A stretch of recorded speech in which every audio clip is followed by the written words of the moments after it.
Bonjour les enfants, vous connaissez déjà Niviuk, le chien. Je vais vous parler d'un autre chien qui a un vilain défaut. Il n'arrête pas de mentir. Et ça, c'est pas très bien, hein. Voici l'histoire de Pipo qui raconte n'importe quoi.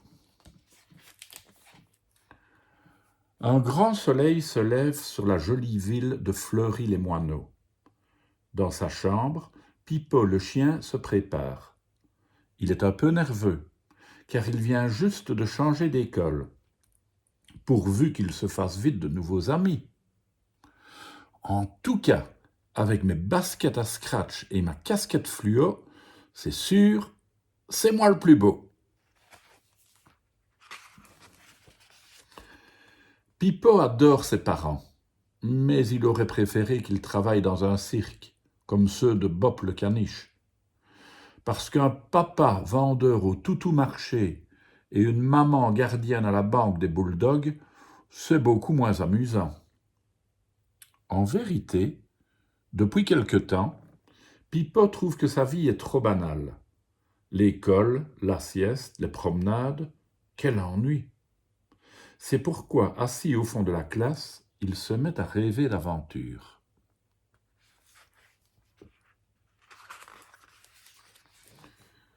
Au début, c'est comme un jeu. Pipo s'invente des histoires, des missions secrètes ou des pouvoirs magiques. C'est simple, quand il parle, on dirait qu'il joue un rôle. Mais à force d'imaginer toutes ces choses, Pipo finit par y croire lui-même. Pire, il commence à mentir aux autres élèves. Lundi, Pipo raconte qu'il est un chanteur célèbre, obligé de se déguiser pour échapper aux photographes. Mais quand ses camarades veulent entendre son air le plus connu, il rougit et part en courant. « Une autre fois !» crie-t-il de loin. « Là, j'ai un rendez-vous très important. »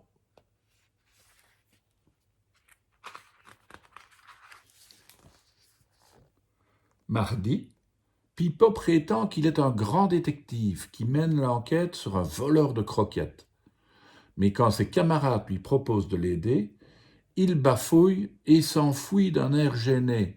« Une autre fois, dit-il sans se retourner, là, j'ai un rendez-vous très important. »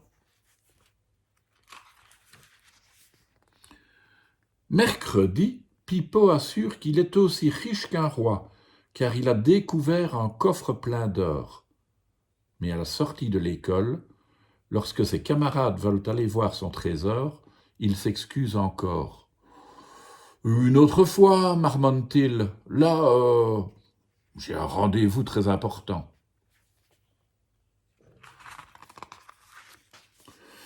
Jeudi, Pipo a une nouvelle idée. Cette fois, il jure qu'il est un super-héros qui sait voler, traverser les murs et même devenir invisible. « Vous savez, dit-il en se vantant, parfois, j'en ai assez de sauver la planète. Moi aussi, j'aimerais bien une vie normale, comme vous. Mais bon, il faut bien que quelqu'un vous protège. »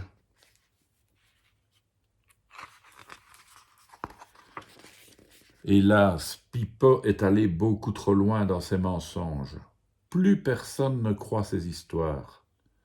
Et dans les couloirs de l'école, on murmure que Pipo n'est ni un chanteur, ni un détective, encore moins un super-héros, mais plutôt le champion des menteurs, le prince des arnaqueurs, le roi des pipoteurs. « Ça ne peut plus durer, dit Charlie le chat. Il faut obliger Pipo à dire la vérité. En plus, je suis sûr qu'il est malheureux, car à force de raconter n'importe quoi, personne ne sait vraiment qui il est. » Et à la récréation, pendant que Pipo prépare son prochain mensonge, ses camarades imaginent un plan. C'est Delphine, la tourterelle, qui commence la première. Elle fait mine d'avoir perdu la mémoire et de ne plus savoir gazouiller. « Heureusement que tu es là, dit-elle à Pipo. Avec une star comme toi, ce n'est pas un problème. Tu vas me montrer comment faire pour chanter.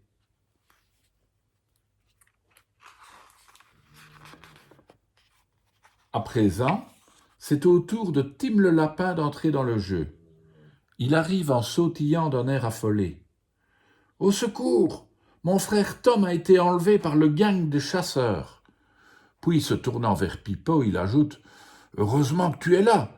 Comme tu es un grand détective, tu vas vite le retrouver. »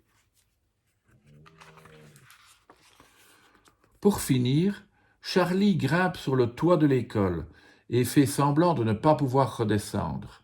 Il miaule, appelle au secours, mais les autres animaux lui crient devant un Pipo très gêné « Ne pleure pas, Charlie! Pipo, le super-héros, va te sortir de là, puisqu'il sait voler. »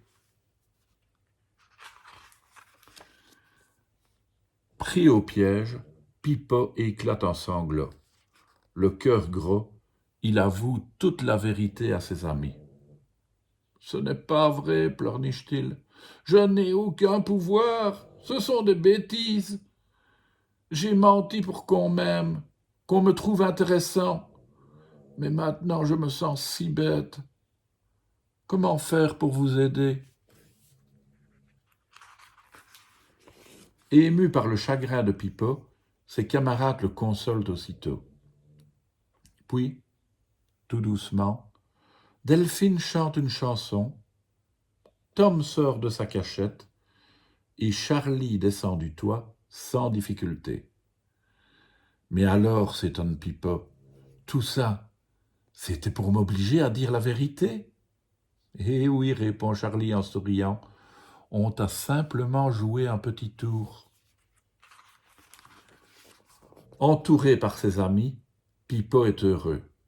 Il comprend enfin qu'il est aimé tel qu'il est, sans avoir besoin d'inventer des mensonges idiots.